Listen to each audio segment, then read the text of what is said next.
Subscribe कीजिए हमारे channel midnight horror cartoon को और साथ ही बेल आइकन को भी दबा के ऑल पे क्लिक कर दीजिए ताकि जब भी मैं कोई नया कार्टून अपलोड करूंगी तो सबसे पहले आप तक वो वीडियो पहुंच जाएगी। मेरे साथ जो भयानक घटना घटी थी वो और दूसरे किसी वजह से नहीं बल्कि मेरे अपने ही लंबे बालों के वजह से वो भयानक वाकया मेरे साथ पेश आया था। उस दौरान मेरे बाल काले घने थे जिनकी लंबाई करीबन 5 फीट की थी। इसलिए जब भी मैं कहीं जाती थी तब हर किसी की नज़र मेरे बालों पर ही टिकी रहती थी। आज से करीब 2 साल पहले की बात है जब मैं 9th स्टैंडर्ड में पढ़ती थी।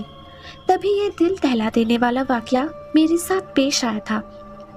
उस दौरान गर्मियों का मौसम था और जिस दिन वो हादसा मेरे साथ पेश आया वो दिन सैटरडे यानी शनिवार था और उस दिन हद से ज़्यादा गर्माहट के वजह से दोपहर के करीब 2 बजे स्कूल से घर लौटने के बाद ही मेरा सर बहुत दुखने लगा। इसलिए मैंने सोचा कि अगर मैं दोबारा ठंडे पानी से नहा लूँगी तो शायद मुझे थोड़ा बेहतर महसूस होगा।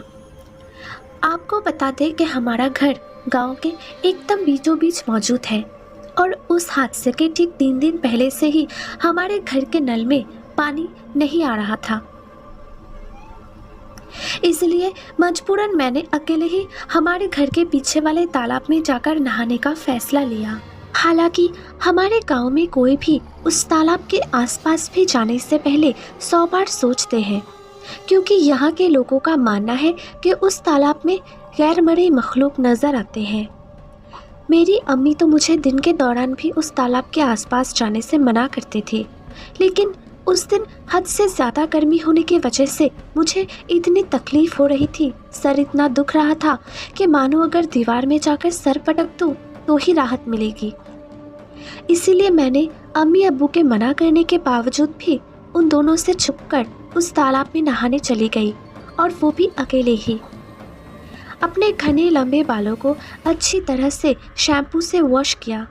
कुछ देर तक उस तालाब में नहाने के बाद जब मैंने घर लौटने का फ़ैसला लिया तब मैंने देखा कि उस तालाब के चारों तरफ कोई भी नहीं है। वो इलाका पूरी तरह से सुनसान हो चुकी थी। दिन के दौरान भी इतना खौफ महसूस हो सकता है, इस बात का अंदाज़ा मुझे पहले कभी ना था।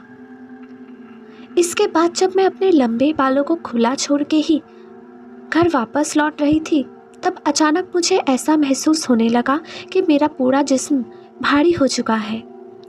मुझे बहुत डर लग रहा था। कैसे भी करके मैं उस दिन घर वापस आ गई। घर लौटने के बाद मैंने देखा कि अम्मी और अब्बू अपने कमरे में सो रहे थे और वो दोनों इतनी गहरी नींद में थे कि उनको मेरे तालाब में जाके नहाने के बारे में बिल्कुल भी भनक नहीं लगी। इसलिए मैंने सोचा कि खामखा अम्मी को जगाने की क्या ज़रूरत है। वैसे भी एक दिन लंच ना करूँगी तो मर थोड़ी ना जाऊँगी।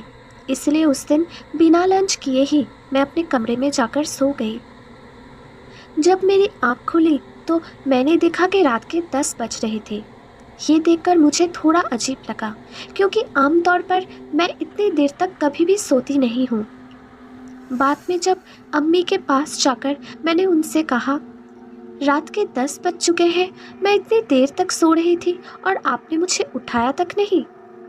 तब अम्मी ने मुझसे जो कहा वो और भी अजीब था। उन्होंने कहा, मैंने तुम्हें कितनी बार जगाने की कोशिश की लेकिन तुम तो उठने का नाम ही नहीं ले रही थी।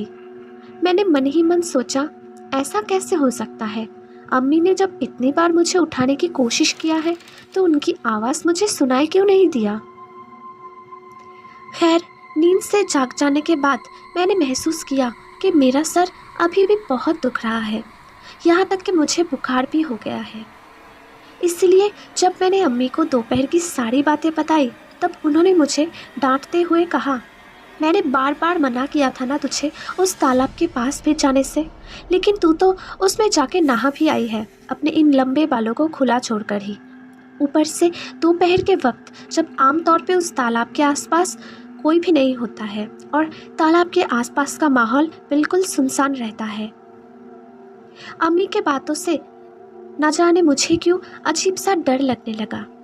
उस दौरान मुझे ऐसा लग रहा था कि जैसे उस तालाब में नहा के मैंने सच में ही किसी अनजाने खौफ को दावत दे दिया है। खैर, तेज़ बुखार होने के वजह से रात को जल्दी से खाना खा के और दवाई लेके मैं अपने कमरे में सोने चली गई। मुझे उस दौरान इतनी नींद आ रही थी कि बिस्तर पे लेटने के तुरंत बाद ही मैं बेहोश सी हो गई।